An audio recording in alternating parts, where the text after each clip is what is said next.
Another big commitment for Dan Lanning and the Oregon Ducks, this time in the 2025 class, and we're breaking it down.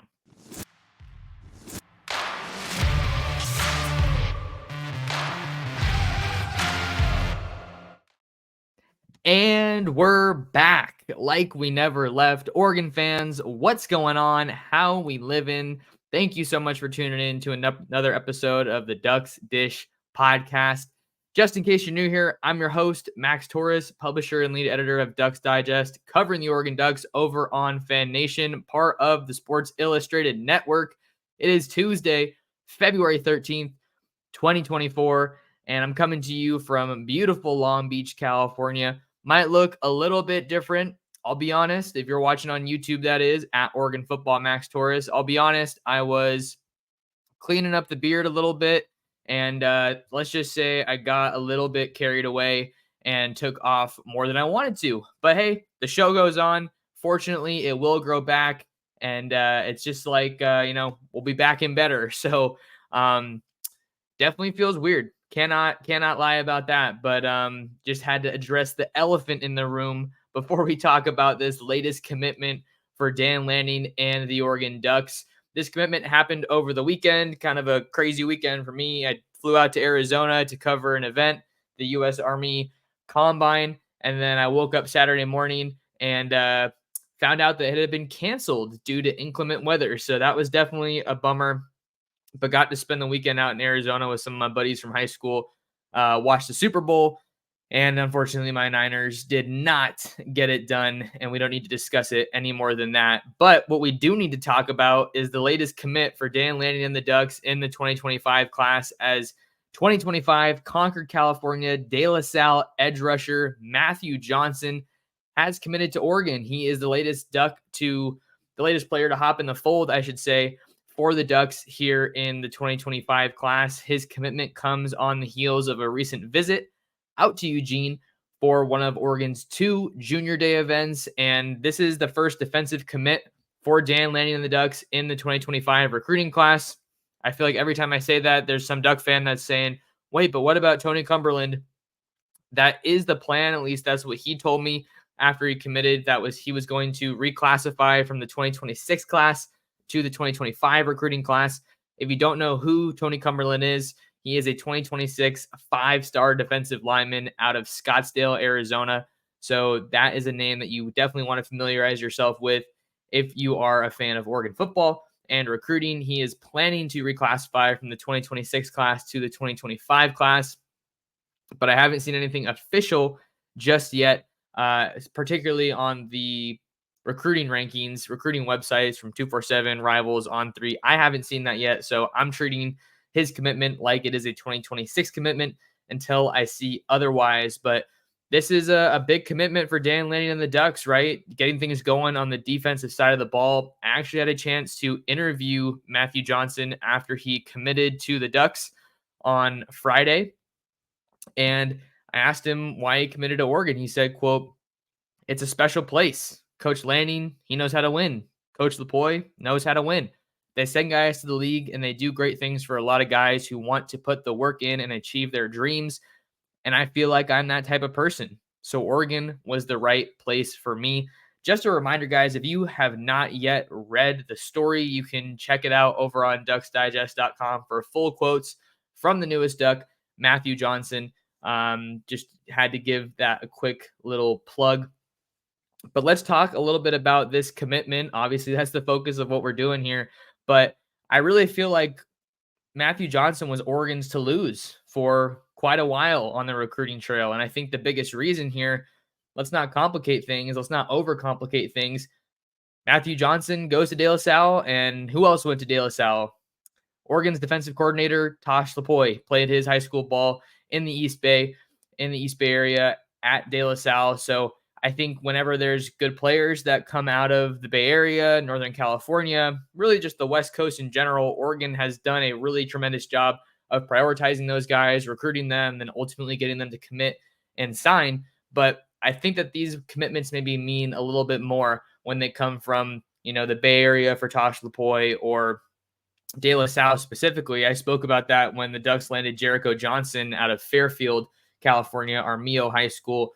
He was an Adidas All-American. Saw him out in San Antonio. He did a really good job, recovered a fumble in that game, which was huge. I think it was recovered a fumble for a touchdown, I want to say, for the West in that game. So now that Matthew Johnson was on Oregon's board, Tosh Lupoi, Tony Tuioti did a tremendous job of getting this one done. Some more questions that I asked for Johnson was just about Tosh Lupoi and kind of how close he was with the coaching staff and with De La Salle and with Tosh Lupoi. Johnson said, quote, "Him and Coach Tuioti have been up to my school about 10 times, so I'm really close with them, and I like those guys. They keep it real. They coach hard, which is what I'm used to coming from De La Salle. I'm going there to continue to develop and be coached at the highest level." So again, that continued effort, that repeated effort, that relentless approach from these coaches are part of what is making Oregon such an appealing place for them when they're going to make their college decisions. And I think a lot of people know De La Salle, right? When they hear that name, I think that it is one of the most prestigious high school football programs in the country, certainly on the West Coast.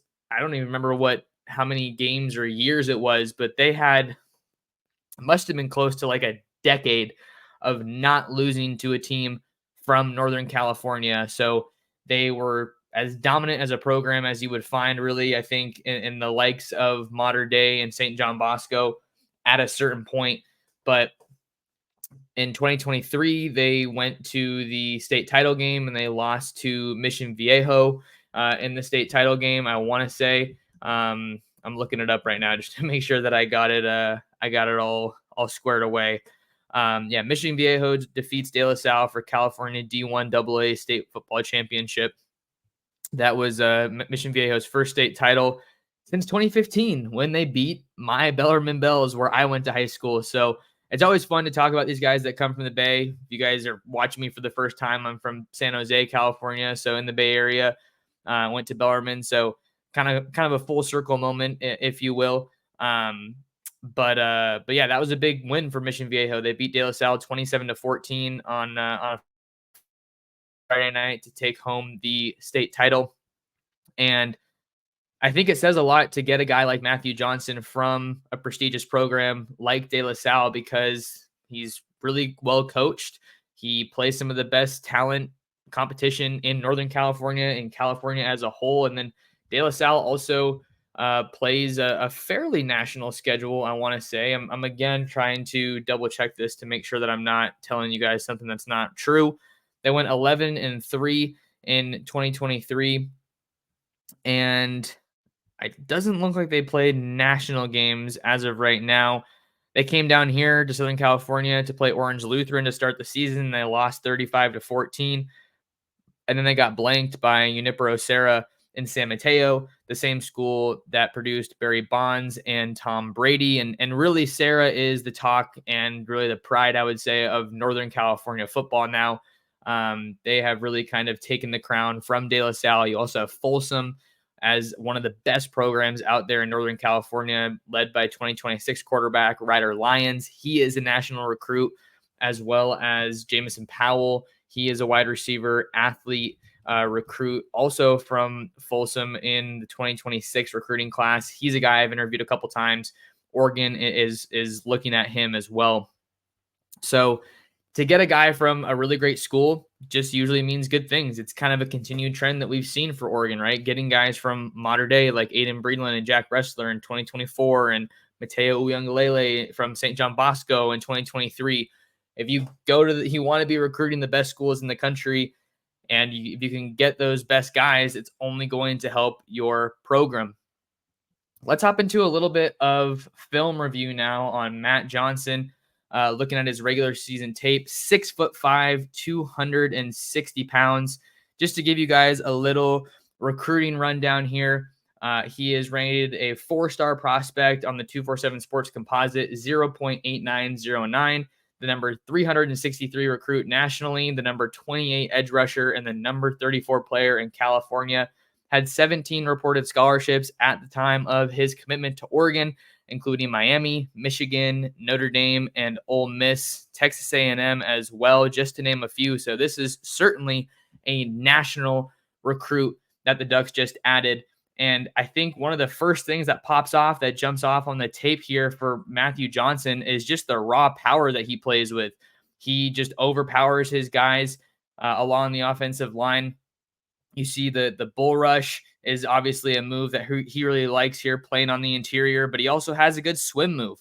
Someone that has strong hands, vicious hands, and is really good at disengaging from the blocker, from the offensive lineman. I really like this play here against St. Francis, the same school that produced Cyrus Habibi-Likio, Bennett Williams, Evan Williams, one of my rivals in high school. They are also a pretty good program on the up and up. But you see the play here from Matt Johnson, just initiating the contact to just strike his offensive lineman in the upper body and just blow him off the ball, and then quickly getting the hand on the ball carrier, forcing a fumble. Boom, De La Salle recovers. That's a turnover.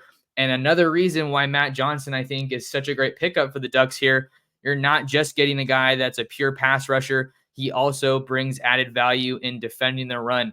I think the more versatile defensive lineman you can get, the better. And with Matthew Johnson, he's another really important commitment for the Ducks here in 2025, because the defensive line class, the defensive line talent on the West Coast this cycle just isn't as deep as it was a year ago. And if you can identify those top defensive linemen out West, you're going to do everything you can to get them. Obviously, you're not going to get them just because they're highly rated necessarily, or just because, hey, there's not that many options out here on the West Coast. You're getting this guy because he's someone that you believe can, improve your program and help take you to the next level. And he's a guy that I think maybe looks primarily like an interior guy, but he has some versatility here as well, with a great sack there against San Ramon Valley, which is also home to another 2025 edge rusher that the Ducks really like, Marco Jones. He was recently out to visit USC with California Power on the 7-on-7 circuit. So I really like his explosiveness, his quickness off the ball. I think that he plays with great leverage. His technique is obviously really, really good because he plays at a school with great coaching. So I think even though he's not the highest rated guy that you'll see Oregon land necessarily, right? He's rated a 4-star guy, of course, like we talked about, but he is pretty low really ranked, I should say, nationally, right? 363 nationally, according to the 247 Sports Composite. Would not be surprised in the least if this is a guy that makes a significant jump in his rankings as a senior. So you got plenty of time to, improve things if you're Matthew Johnson. But for Oregon to get things going on defense, I think it's something that fans were probably waiting for quite a while, because they had 4 commitments in the 2025 class that were all on the offensive side of the ball, headlined by wide receiver Dallas Wilson out of Tampa, Florida.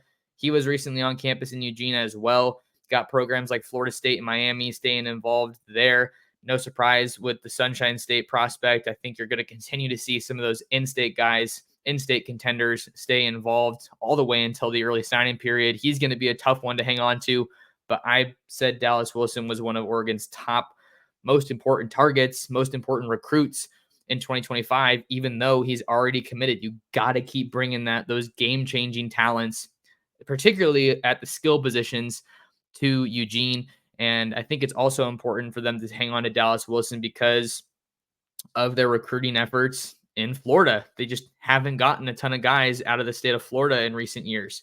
So currently, Oregon's 2025 class is ranked number 11 nationally with 5 commits. And maybe a little bit surprising, but maybe not that surprising either, they rank number 4 in the Big Ten, according to 247. They come in behind Wisconsin, Penn State, and Ohio State.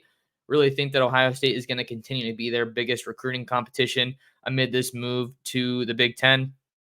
So I guess you're a little light right now. Notre Dame has the number 1 class in the country with 15 verbal commitments already. 9 of those guys are 4-stars. Then you have LSU at number 2, Clemson at number 3, Ohio State at 4, and Oklahoma rounding out the top 5 under Brent Venables. So for Oregon, I think you're obviously going to want to see a good amount of balance in this class, and getting a guy like Matthew Johnson on board relatively early in the cycle, I think is really good. It bodes well for the Ducks. So just to kind of run you guys through the class, you have Dallas Wilson, a 4-star wide receiver out of Tampa, Florida.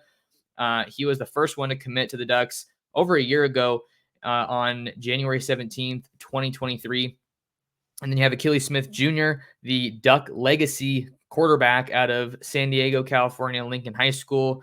He is their number 2 rated commit. Then you have Adrian Wilson out of Pflugerville, Texas, Weiss High School. Absolutely electric, dynamic wide receiver talent. Really, really elite playmaker that I'm super, super excited to see what he can do with the Ducks. Originally from Anchorage, Alaska, and a former TCU commit. So just kind of some fun facts there with Adrian Wilson.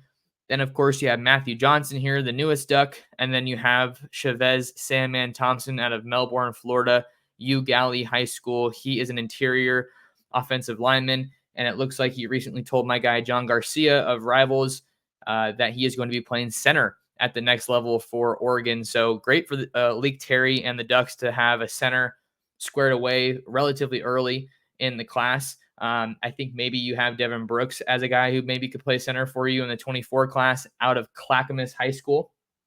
So Oregon's got some really good talent already on board, but as we know, the question always becomes, what is next on the recruiting trail for Dan Lanning and the Ducks?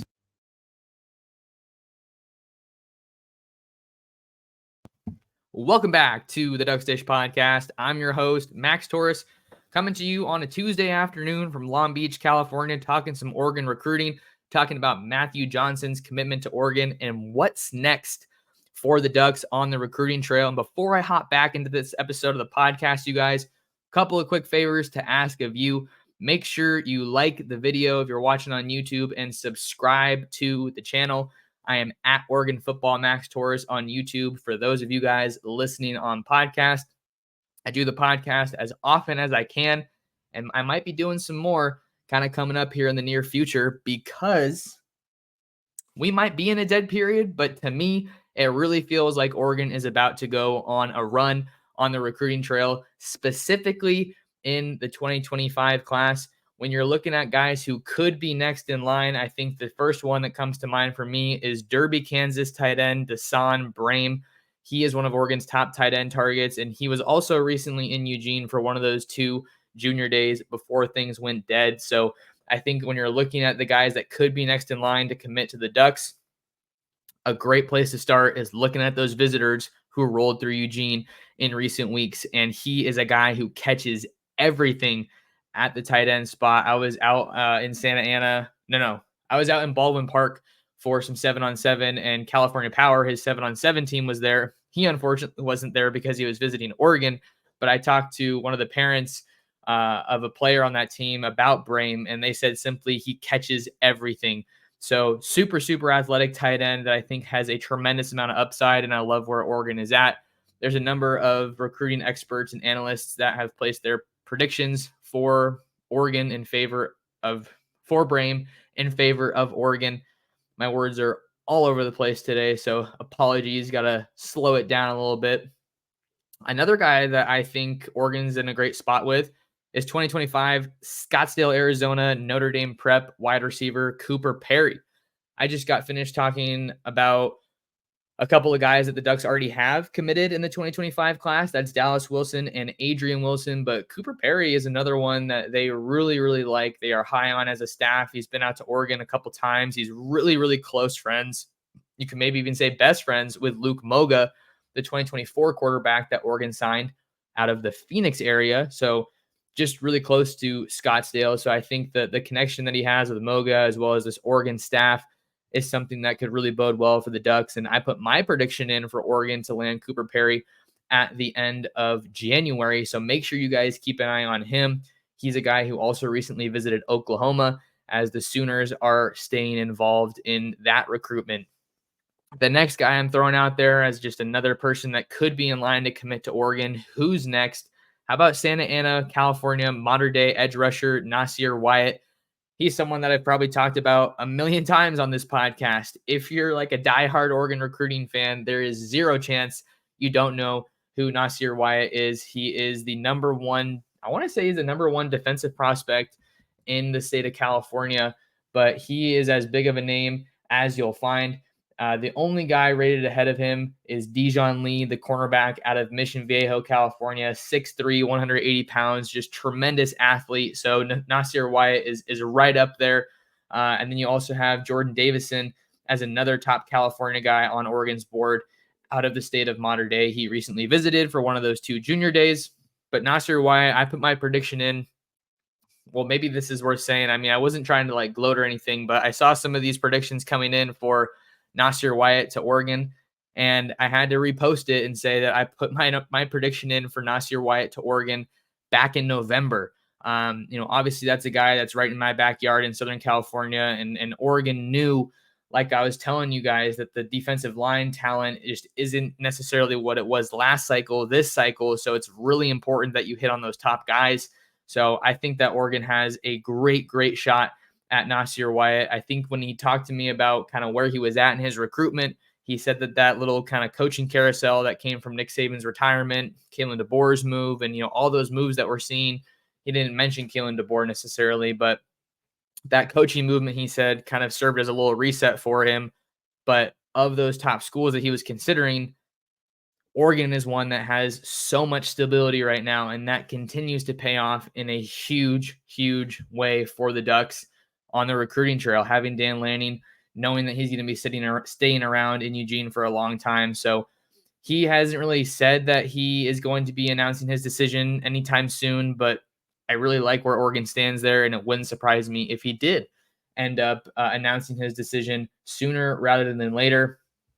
Trying to think of some of the other guys that maybe could be in line to commit to Oregon here sooner rather than later. I think, like I said, you're looking at running backs.